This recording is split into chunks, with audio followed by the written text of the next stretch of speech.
बड़े भाई साहब द्वारा लेखक मुंशी प्रेमचंद्र जी। लेखक प्रेमचंद्र ने इस पाठ में अपने बड़े भाई के बारे में बताया है, जो कि उम्र में उनसे 5 साल के बड़े थे, परंतु पढ़ाई में सिर्फ 3 कक्षा आगे।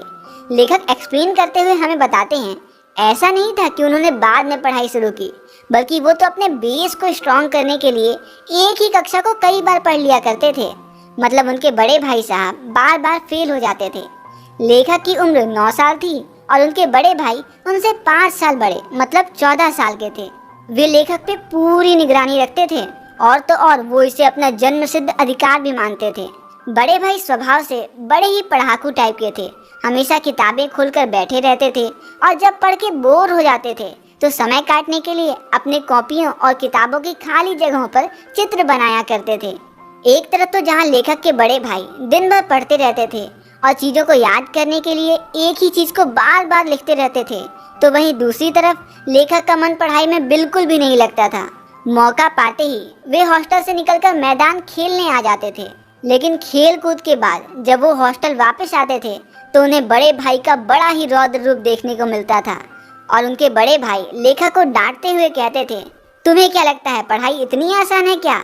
इसके लिए दिन रात आंखें फोड़नी पड़ती है, खून जलाना पड़ता है, तब कहीं जाके कुछ इस दिमाग में घुसता है। और अगर तुम्हें इसी तरह खेलकर अपना समय गंवाना है तो बेहतर है कि घर चले जाओ और वहीं गिल्ली डंडा खेलो। इस तरह यहाँ रहकर दादा की मेहनत के पैसे क्यों बर्बाद कर रहे हो? हाँ।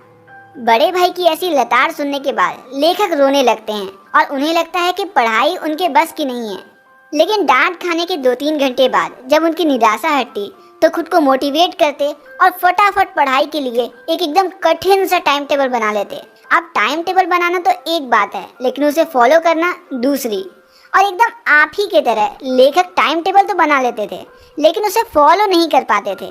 वे पढ़ाई के टाइम पे खुद को रोकने की बड़ी कोशिश करते थे, लेकिन खेल कूद का मैदान उन्हें बाहर खींच ही लेता था और वो धीरे से अपने बड़े भाई से छुपकर हॉस्टल से बाहर खेलने भाग जाते थे।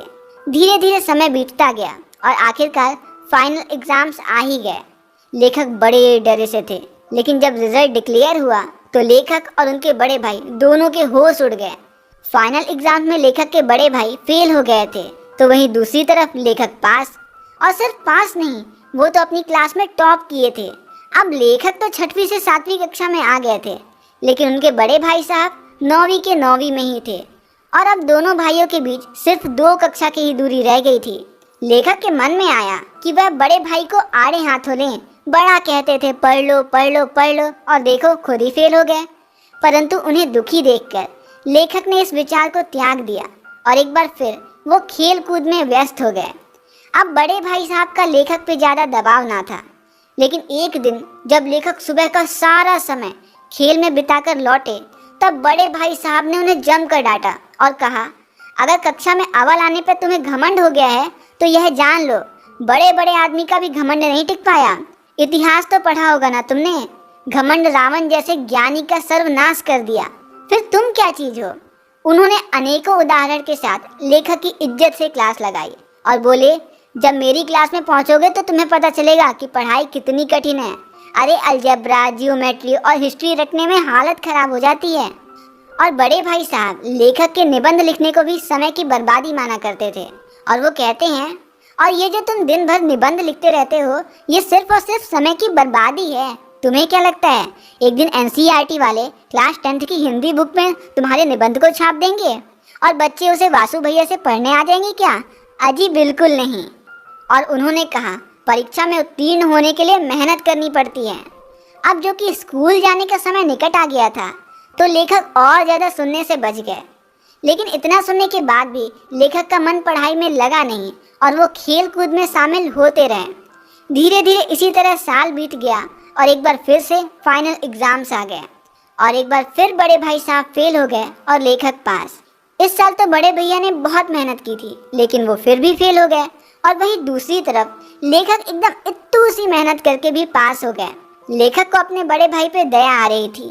जब नतीजा सुनाया गया तो वो रो पड़े और अपने बड़े भाई को यूं रोता देखा तो लेखक को भी रोना आ गया। अब लेखक और बड़े भैया के बीच सिर्फ एक क्लास का ही अंतर रह गया था। लेखक 8वीं कक्षा में पहुंच गए थे और बड़े भैया अभी भी 9वीं के 9वीं में थे। अब दोबारा सेम क्लास में फेल होने के बाद बड़े भाई साहब नरम पड़ गए, और तो और वो अब लेखक को डांटना भी बंद कर दिए थे। और कहीं ना कहीं अब लेखक के मन में यह धारणा बन गई थी कि वह पढ़ें या ना पढ़ें, पास तो हो ही जाएंगे। अब वो किताबों को भी सिर्फ नाम मात्र के लिए छूते और दिन भर खेल कर ही अपना समय व्यतीत कर दिया करते थे। और अब तो उन्होंने एक नया शौक भी पाल लिया था, पतंग उड़ाने का।